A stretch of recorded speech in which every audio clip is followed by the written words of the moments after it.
Om Swastiastu, perkenalkan nama saya Agnes Brigita Putri Apirnyut dengan NIM 240951192. Pada kali ini, saya akan menjelaskan mengenai dermatofitosis pada kucing lokal di Bali. Latar belakang masalah. Dermatofitosis merupakan penyakit kulit yang sering ditemukan pada kucing, khususnya kucing lokal di Indonesia. Penyakit ini disebabkan oleh jamur dermatofit yang menyerang jaringan superfisial yang mengandung keratin. Di Bali, tingginya populasi kucing lokal yang dipelihara secara bebas, ditambah kondisi iklim tropis yang panas dan lembab, menjadikan dermatofitosis sebagai masalah kesehatan hewan yang cukup umum. Penyakit ini tidak hanya menurunkan kualitas hidup kucing, tetapi juga penting diperhatikan karena bersifat zoonotik dan dapat menular ke manusia. Sumber utama infeksi. Sumber utama infeksi dermatofitosis pada kucing lokal berasal dari spora jamur yang terdapat di lingkungan seperti tanah, alas tidur, kandang, dan peralatan pemeliharaan. Kucing yang terinfeksi, baik yang menunjukkan gejala klinis maupun yang tidak bergejala atau carrier, berperan penting dalam penyebaran penyakit. Spora jamur mampu bertahan lama di lingkungan, sehingga risiko infeksi tetap tinggi meskipun kontak langsung dengan hewan sakit tidak selalu terjadi. Epidemiologi dan cara penularan. Secara epidemiologis, dermatofitosis lebih sering menyerang anak kucing, kucing dengan sistem imun rendah, serta kucing liar atau semi liar. Kepadatan populasi kucing dan sanitasi lingkungan yang kurang baik meningkatkan kejadian penyakit ini. Penularan terjadi melalui kontak langsung dengan kucing terinfeksi maupun secara tidak langsung melalui spora jamur di lingkungan. Jamur masuk ke kulit melalui luka kecil atau abrasi, kemudian berkembang pada lapisan epidermis dan rambut. Agen penyebab dan jaringan yang diserang. Dermatofitosis pada kucing lokal di Bali paling sering disebabkan oleh jamur Microsporum canis, sementara Trichopiton mentagropipes ditemukan dengan frekuensi lebih rendah. Jamur ini bersifat keratinofilik sehingga menyerang kulit dan rambut.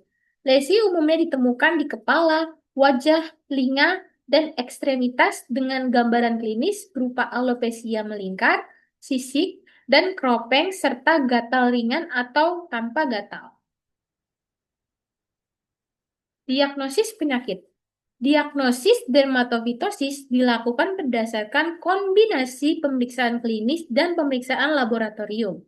Pemeriksaan Woods Lamb dapat membantu screening awal karena Microsporum canis dapat menunjukkan fluoresensi hijau apel.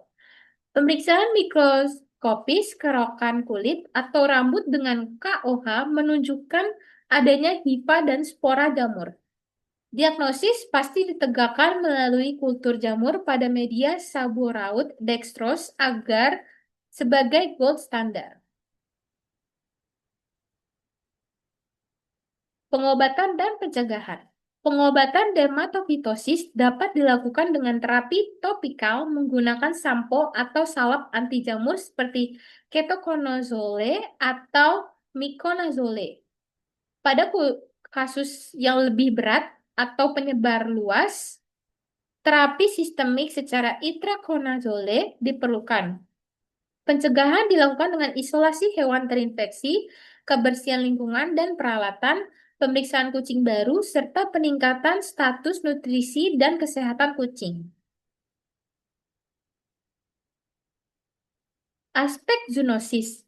Dermatofitosis merupakan penyakit zoonotik yang dapat menular dari kucing ke manusia. Penularan terjadi melalui kontak langsung dengan kucing terinfeksi atau melalui spora jamur di lingkungan. Pada manusia, infeksi biasanya ditandai dengan lesi melingkar atau kemerahan disertai rasa gatal. Oleh karena itu, pengendalian penyakit ini penting untuk melindungi kesehatan hewan dan manusia. Kesimpulan, dermatofitosis pada kucing lokal di Bali merupakan penyakit jamur yang umum terjadi dipengaruhi oleh kondisi lingkungan tropis serta manajemen pemeliharaan. Penyakit ini terutama disebabkan oleh Microsporum canis, menyerang kulit dan rambut, serta memiliki potensi zoonosis. Diagnosis yang tepat, pengobatan yang adekuat, dan upaya pencegahan konsisten sangat penting dalam pengendalian penyakit ini. Saran, untuk mengurangi kejadian dermatofitosis pada kucing lokal, pemilik hewan disarankan menjaga kebersihan kandang, alas tidur, serta peralatan pemeliharaan melalui pembersihan dan disinfeksi secara rutin. Kucing yang menunjukkan gejala kelainan kulit sebaiknya segera diperiksakan dan diisolasi selama masa pengobatan untuk mencegah penularan ke hewan lain. Selain itu, penting dilakukan pemeriksaan pada kucing baru sebelum digabungkan dengan kucing lain. Edukasi kepada pemilik mengenai sifat zoonotik dermatofitosis dan penerapan kebersihan diri setelah kontak langsung dengan hewan perlu terus ditingkatkan guna melindungi kesehatan hewan dan juga manusia. Nah, itu dia penjelasan saya tentang dermatofitosis. Mohon maaf jika ada salah kata. Terima kasih. Om Santi Santi Santi Om.